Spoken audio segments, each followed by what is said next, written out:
Olá, ótima noite a todos. Sejam muito bem-vindos. Vou esperar o pessoal chegar aqui na live para a gente já ir dando sequência.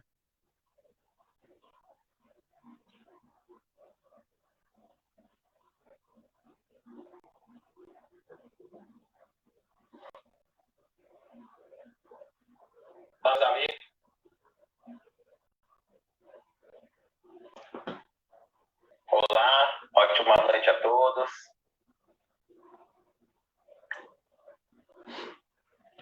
Vamos pôr nos comentários aqui, ver quem já está chegando aqui com a gente.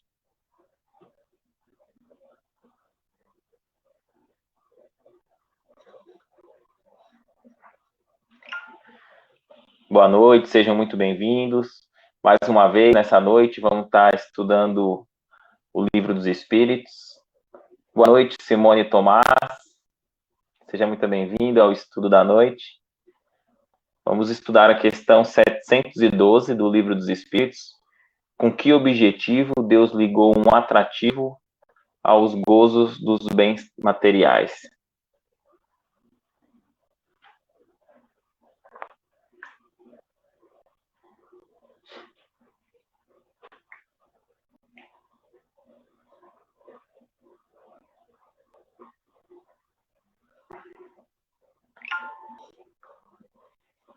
Meu tio Luiz aqui com a gente. Boa noite, tio.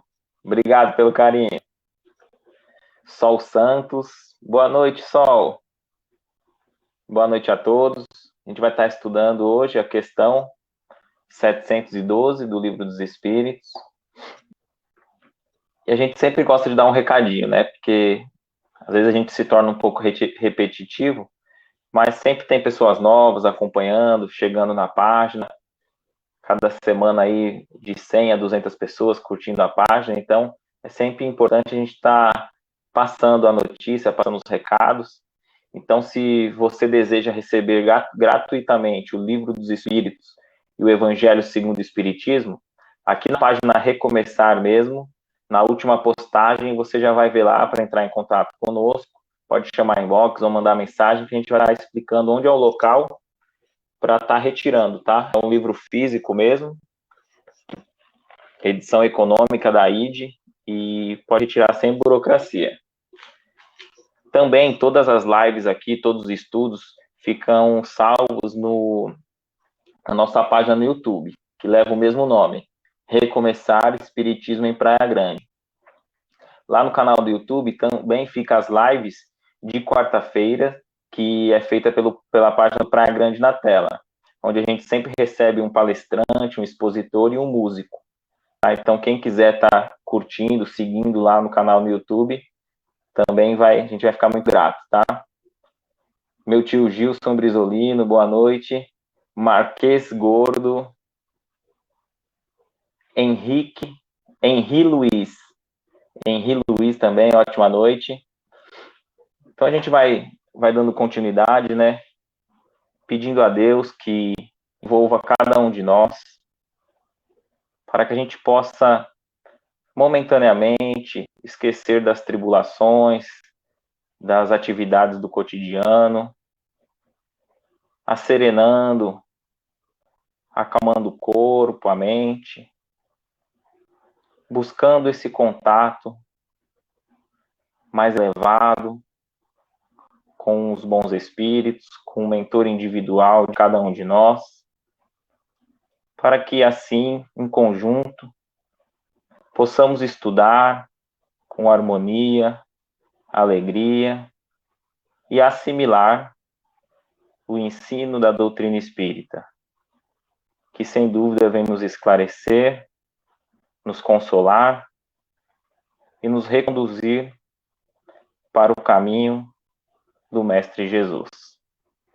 Que Deus abençoe cada um de nós. Maria Amélia também já está aqui com a gente. Meu amigo Flávio PG, lá do Tudo de Bastos. E aí, Flavão? Ótima noite, meu amigo. Que legal ter você aqui com a gente mais uma vez, viu? Então, a questão aqui, a gente até deixou na tela, do Livro dos Espíritos, questão 712. Com que objetivo Deus ligou um atrativo aos gozos dos bens materiais. Antes da gente ler a resposta dos espíritos que deram a Kardec, é legal a gente ver que no início do Livro dos Espíritos tem ali um pouco dos atributos da divindade. Até para a gente desconstruir esse... boa noite, Kei Campos. Seja muito bem-vinda ao estudo da noite. Aquele Deus vingativo, punitivo, né? Porque às vezes a pergunta nos leva ainda a crer e ver Deus dessa maneira, né? Como se ele tivesse as imperfeições que nós, humanos, que os homens têm, né? Então, são 16 questões no início, mas obviamente nós não vamos abordar todas.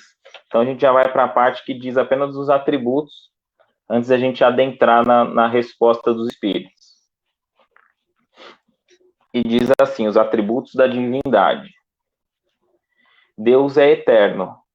Se ele tivesse tido um começo, teria saído do nada, ou teria sido criado ele mesmo por um ser anterior. É assim que, de degrau em degrau, remontamos ao infinito e à eternidade. Deus é imutável.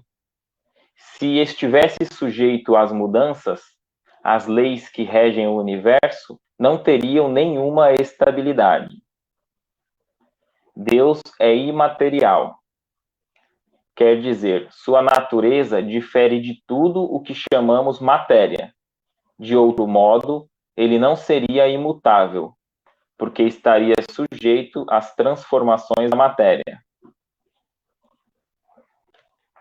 Deus é único. Se houvessem vários deuses, não haveria unidade de vistas, nem unidade de poder no ordenamento do universo. Deus é todo-poderoso, porque é único. Se não tivesse o soberano poder, haveria alguma coisa mais poderosa ou tão poderosa quanto ele. Não teria feito todas as coisas, e as que não tivesse feito seriam obras de um outro Deus. Deus é soberanamente justo e bom. A sabedoria providencial das leis divinas se revela nas menores coisas, como nas maiores. E essa sabedoria não permite duvidar da sua justiça nem da sua bondade.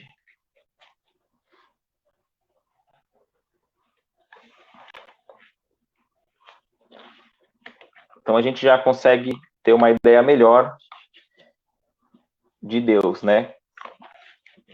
Vendo aqui os atributos da divindade. Então a pergunta: com que objetivo Deus ligou um atrativo aos gozos dos bens materiais?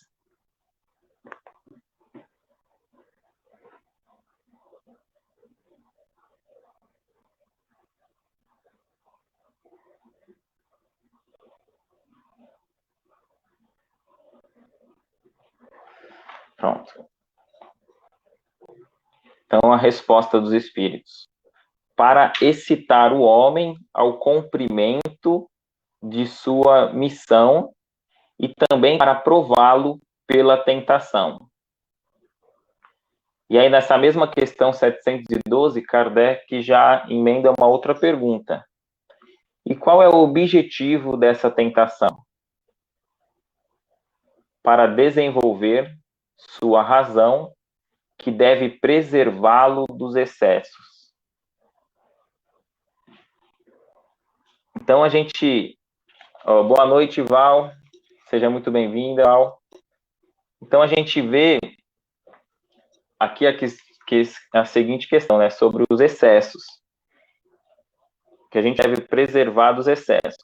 Até mesmo essa pergunta, a própria pergunta, com qual objetivo Deus ligou um atrativo aos gozos dos bens materiais, nos leva a pensar assim, né, que muitas vezes quando a gente identifica que a gente tem algum apego a um bem material, alguma pessoa, algum cargo, algum status, e a gente muitas vezes terceiriza responsabilidades. Então, a gente começa a identificar que nós estamos apegados e a gente responsabiliza alguém próximo de nós, alguma pessoa, e em último caso vamos assumir nossa parcela. Então a gente até chega a questionar Deus, porque ele fez algo que eu me sentisse atraído, por que eu sou apegado, mas em último caso a gente admite, né, esse apego. Então, para nós que já estamos aqui despertando para as verdades espirituais e pouco a pouco reconhecendo as nossas fraquezas, os nossos apegos, a gente já deve encarar com tranquilidade, naturalidade e ir traçando um plano, um projeto para ir elevando e se desapegando pouco a pouco. E às vezes a gente deve refletir assim, né? André Luiz aborda uma questão que ele diz, se a gente eliminasse o domingo, contássemos de segunda a sábado, nós temos 144 horas por semana. Quanto dessa semana nós nos dedicamos, nós investimos esse tempo em cada área? Então, muita boa da parte a gente descansa, dormindo. Depois a gente sempre, na maioria das vezes, né, investe esse tempo em algo só para o nosso eu ou para os meus. Então, é o trabalho, a carreira, a família. E quando vai ver, as horas se consomem. Então, muitas das vezes é já com objetivo material, de crescimento material, profissional, ou para os nossos, para o nosso lazer.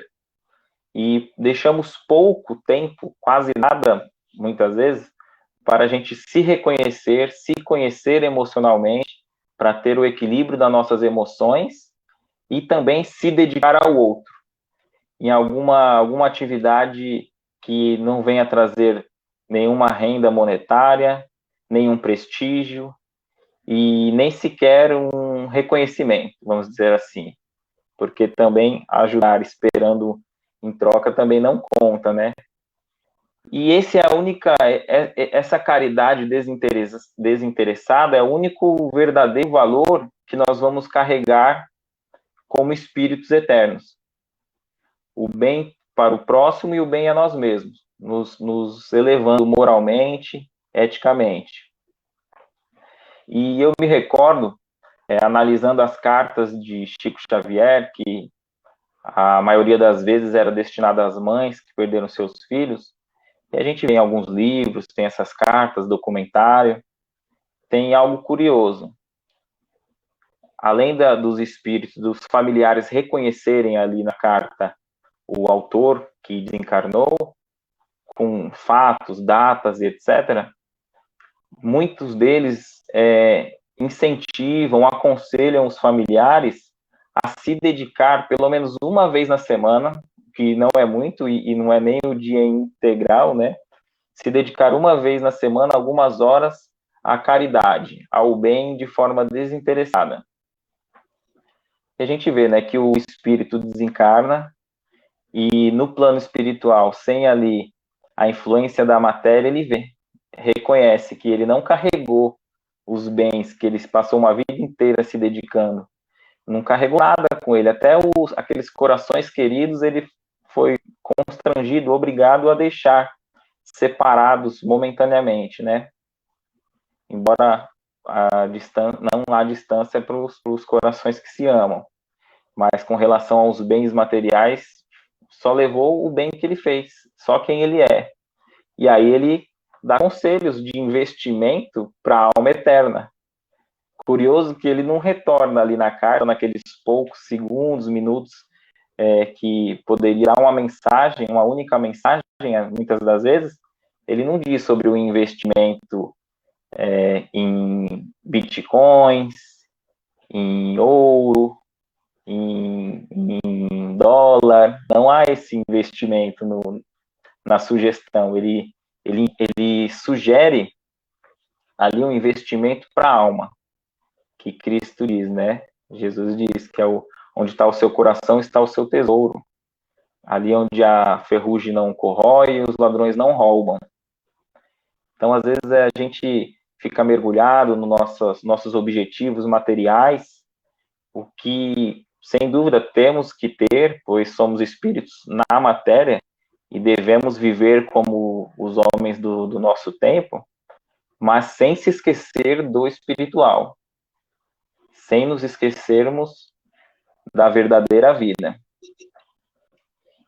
E aqui, depois dessas duas perguntas, né, de Kardec, o próprio Kardec faz um resumo, é Kardec, chega num resumo assim, né, num ponto de vista. Se o homem não fosse excitado ao uso dos bens da terra, senão pela sua utilidade, sua indiferença poderia comprometer a harmonia do universo. Deus lhe deu o atrativo do prazer que o solicita um cumprimento dos objetivos da providência. Mas, por esse mesmo atrativo, Deus quis, por outro lado, experimentá-lo, pela tentação que o arrasta para o abuso, do qual sua razão deve defendê-lo. Então, não tem o pecado, não tem nada de mal em querer ter metas, objetivos, querer conquistar, querer o melhor. Mas aqui diz excessos e abusos. Então, a gente deve transitar entre esse meio termo, né, assim, o equilíbrio, pois essa excitação que a gente tem de querer buscar é o que nos move, é o que nos impulsiona ao progresso, porque senão a gente ficaria inerte, né, como Kardec diz. Mas, pouco a pouco, conforme a gente vai despertando, nós devemos ter essa consciência. Ó, a Leni Lisboa aqui com a gente. Boa noite, Leni. Ó, aqui o Luiz Antônio colocou aqui nos comentários, quem quiser procurar depois, sobre as cartas, né, psicografadas para as mães, as cartas de Chico Xavier. Então, tá o link aí nos comentários, viu? Então, nós temos que ter esse equilíbrio, não chegar ao excesso, saber conviver, mas sem esquecer das verdades espirituais. E antes da gente ler agora o que Emmanuel tem a nos dizer sobre essa questão, eu me recordo de um livro, O Farol no Fim do Mundo, de Júlio Verne. Não é um livro espírita, mas tem um caso ali, uma historinha que dá para a gente extrair algo para fazer analogia aqui no tema que nós estamos abordando. Tinha um navio com vários piratas, e eles viram ali uma ilha com um farol, e acharam que ali era um bom lugar para eles se instalarem, para fazer mais furtos dos navios, que ali era uma rota dos navios. E ao chegar perto, eles foram por trás, o rapaz que opera o farol ali, não sabia da presença, foi por trás da ilha, só que era uma ilha contornada ali de rochas, rochedos. Então eles bateram nas rochas, perderam a sua embarcação, muitos ali dos tripulantes morreram, mas uma boa parte ficou na ilha. Então aqueles que ficaram vivos ali sem a embarcação, tiveram a ideia criminosa, né, de renderem o rapaz que opera o farol, apagar ali a luz para os navios. Na época não tinha um controle exato e eles baterem ali nas rochas, e foi o que eles fizeram. Então vários navios batiam ali à noite nas rochas, perdia-se a embarcação, aqueles que sobreviviam eles assassinavam e pegavam os tesouros, as riquezas, as joias para eles. Então eles foram ficando ali com muitos de várias embarcações que iam batendo, eles ficavam com os tesouros, com as riquezas que a própria maré jogava para a ilha, mas ficava sem a embarcação.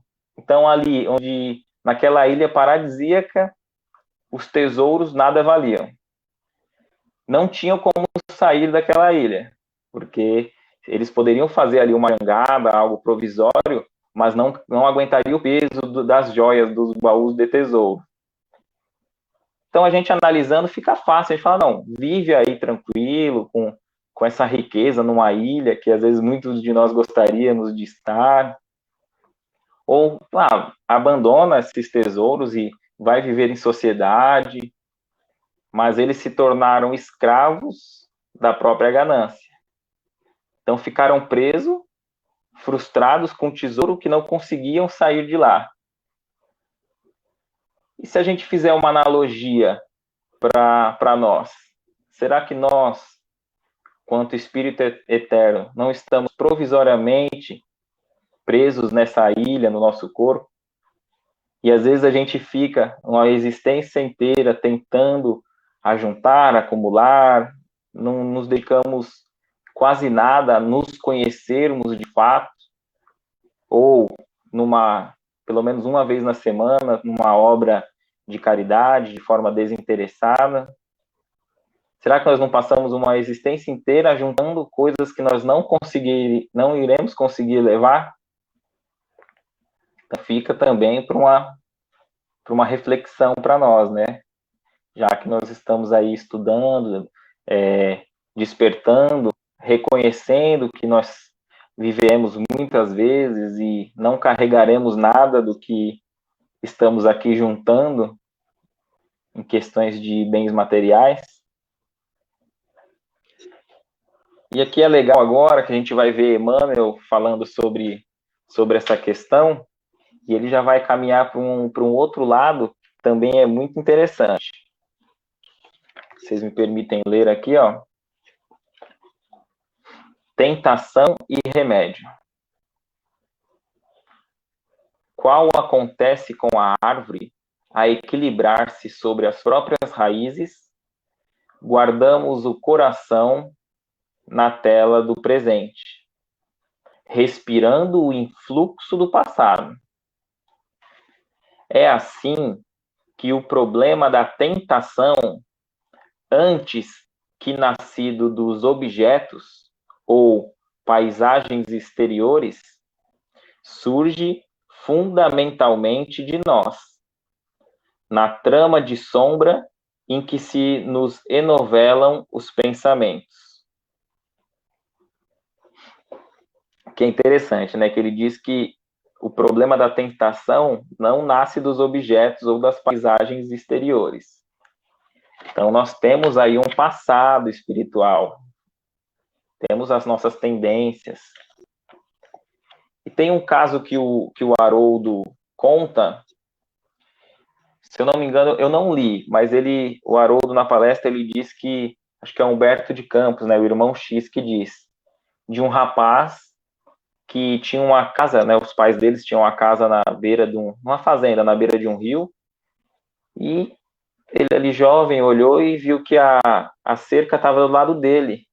Então o vizinho do outro lado do rio, da outra fazenda, era proprietário do rio. Ele achou aquilo errado e foi brigar, colocou a cerca do outro lado da outra fazenda como se eles fossem o proprietário do rio. Ali deu briga e acabou em morte. Esse jovem, junto com outra pessoa da outra família, acabou em morte, desencarnou. Chegou no plano espiritual, eles disseram, bom, vamos traçar um novo planejamento reencarnatório para tudo se resolver, e um vai reencarnar na família do outro. Tá bom. O jovem reencarnou, foi crescendo tal, e chegando ali aos 19, 20 anos, começou a olhar para a cerca, que ele mesmo já tinha colocado na existência anterior para o outro lado, e falou, essa cerca está errada. Ela teria que estar do outro lado. O rio é da minha família. E não teve outra. Teve brigas e mortes novamente. E foi traçado um novo planejamento, e os mentores espirituais falaram, planejamento é assim, encarna e esquece a cerca. Então você vê que assim, ali, e tem uma atração, tem uma lei da atração, um magnetismo que ele mesmo colocou, tem um histórico que ele mesmo foi criando. Se a gente não amplia o quadro com a visão anterior, a gente vê que ali a questão é a ganância, a sede posses que levou ele a isso. O problema não está na cerca, como o Emmanuel diz aqui, não está no objeto ou na paisagem exterior. Então, por isso que no começo do estudo nós dissemos, né? É necessário, além da caridade desinteressada, conhecer a nós mesmos, ver ali aonde nós temos um apego maior, seja por uma pessoa, por um objeto, por uma posse, um status, uma autopromoção, para a gente ir mergulhando dentro de nós mesmos e ir nos reconhecendo. A gente havia dito sobre as cartas de Chico, né? E numa dessas cartas, uma filha também conta para os pais, além de dar o conselho também deles trabalharem de forma desinteressada, no bem. Ela diz, já são 5 reencarnações seguidas que eles vêm no mesmo quadro, pai, mãe e filha, no mesmo cenário, no mesmo quadro, reencarnando para progredir, evoluir, e eles vêm fracassados em todas. Já são 5. Ela só contou as últimas 5, né? Então, às vezes, quando a gente desperta, a gente deve agradecer a Deus a oportunidade de conhecer essa doutrina, a doutrina espírita, que nos amplia os horizontes, para que, pelo menos dessa em diante, a gente possa melhorar um pouquinho. Porque nós não sabemos há quanto tempo nós estamos trazendo imperfeições, inferioridades, paixões menos dignas, e por isso a dificuldade da gente ir eliminando pouco a pouco e elevando nossos hábitos com hábitos mais edificantes, com vistas aos bens espirituais. Emmanuel prossegue. Acresce ainda que essas mesmas ondas de força experimentam a atuação dos amigos desenfaixados da carne, que deixamos à distância da esfera física. Motivo porque muitas vezes os debuxos mentais que nos incomodam levemente de início, no campo dessa ou daquela ideia infeliz, gradualmente se fazem quadros enormes e inquietantes, em que se nos aprisionam os sentimentos que passam muita vez ao domínio da obsessão manifesta. Então, a gente também não deve esquecer que nós temos nossos companheiros já desencarnados, né, libertos da carne, como ele diz, que a gente se afiniza. Então, naquelas ideias infelizes que nascem sutilmente na nossa mente, que está em nós temos que assumir essa responsabilidade. Aqueles espíritos que pensam similar com essa ideia que nós temos, ele vai insuflando. E nós vamos criando ali uma simbiose, uma afinidade, e passamos a ser quase marionetes, e passamos a entrar num quadro de obsessão. Então, fica como no caso que nós dissemos aqui, fica uma obsessão pela cerca. Não podemos descartar a hipótese de ter ali outros entes também desencarnados que desejavam também lutar aquela luta, aquela guerra ali da cerca, né? Então, com a influência espiritual. E isso a gente pode ampliar e cada um analisar o quadro que vem vivenciando, o porquê, né? De uma obsessão, uma ideia fixa, que as ideias fixas constantemente nos levam à loucura. Então, a gente analisar qual ideia fixa, qual é a nossa ideia central. Será que está alicerçada em quê? Em ódio, em vingança, em desejo de posse? Ou a nossa ideia central está alicerçada no bem pessoal, no bem da nossa comunidade, nos verdadeiros valores, né? Como dissemos. Então, Emmanuel vai prosseguir. Todavia, é preciso lembrar que a vida é permanente renovação, propelindo-nos a entender que o cultivo da bondade incessante é o recurso eficaz contra o assédio de toda influência perniciosa. É o trabalho por essa forma, o antídoto adequado capaz de anular toda enquistação tóxica do mundo íntimo, impulsionando-nos o espírito a novos tipos de sugestão, nos quais venhamos a assimilar o socorro dos emissários da luz, cujos braços de amor nos arrebatam ao nevoeiro dos próprios enganos. Assim, pois, se aspiras à vitória sobre o visco da treva que nos arrasta para os despenhadeiros da loucura ou do crime, ergue no serviço a felicidade dos semelhantes o altar dos seus interesses de cada dia. Aqui, antes da gente concluir, do Emmanuel concluir aqui, a gente vê que Emmanuel diz sobre o trabalho, né? Dizendo que ali a bondade incessante é o recurso eficaz.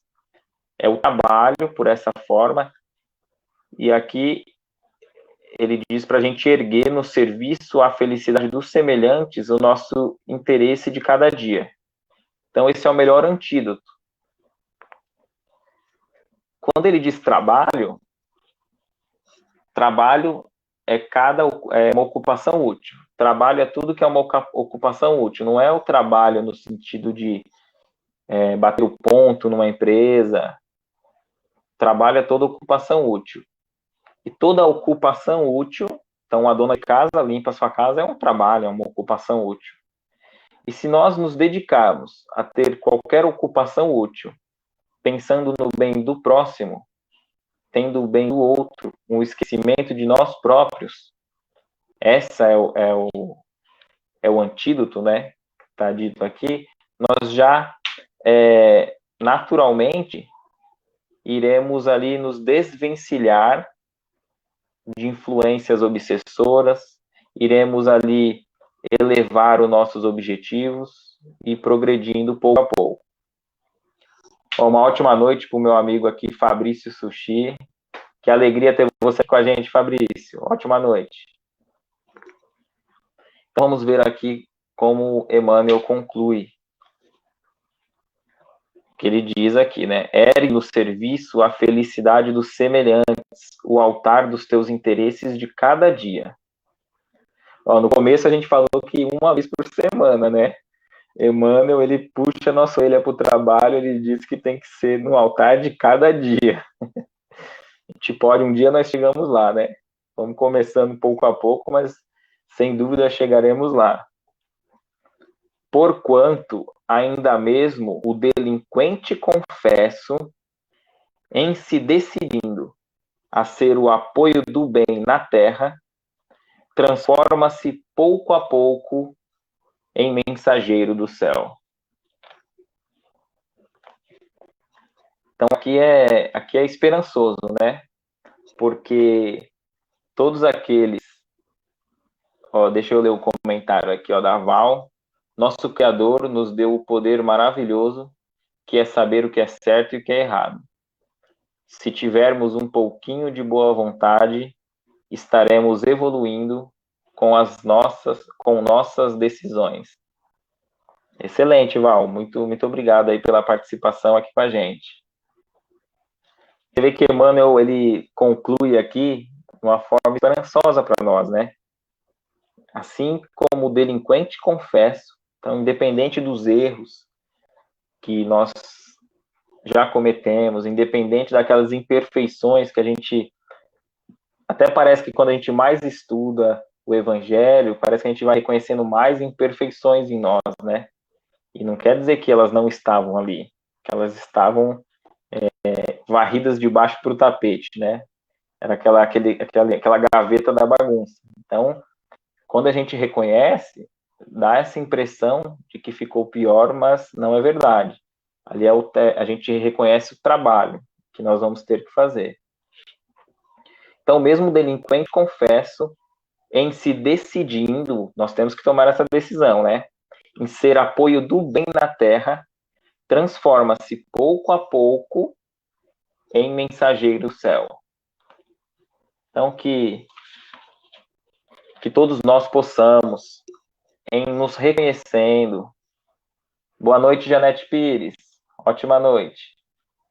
Então, que todos nós nos reconhecendo nossas imperfeições, a gente identificando nossos apegos, que a gente possa ir trabalhando com esperança, com confiança. Não iremos mudar de um dia para o outro. A mudança é paulatinamente mesmo, mas que todos nós possamos ir melhorando pouco a pouco, independente do nosso grau evolutivo, das nossas imperfeições, para que um dia a gente se torne um mensageiro dos céus, como o próprio Emmanuel diz. E que Jesus possa derramar suas luzes, suas bênçãos para todos que estão juntos conosco, apesar de estarmos distantes fisicamente, estamos todos unidos no mesmo ideal, no desejo do aprimoramento, do estudo e da nossa evolução. Que desse modo possamos nos sentir mais confiantes, com as nossas esperanças renovadas, sentindo o apoio da espiritualidade superior para a jornada do porvir. Que Jesus abençoe o lar de cada um de nós. Amém. Que possamos estar na próxima semana juntos, domingo que vem, a partir das 6 horas. Que a você fique em paz. Muita paz.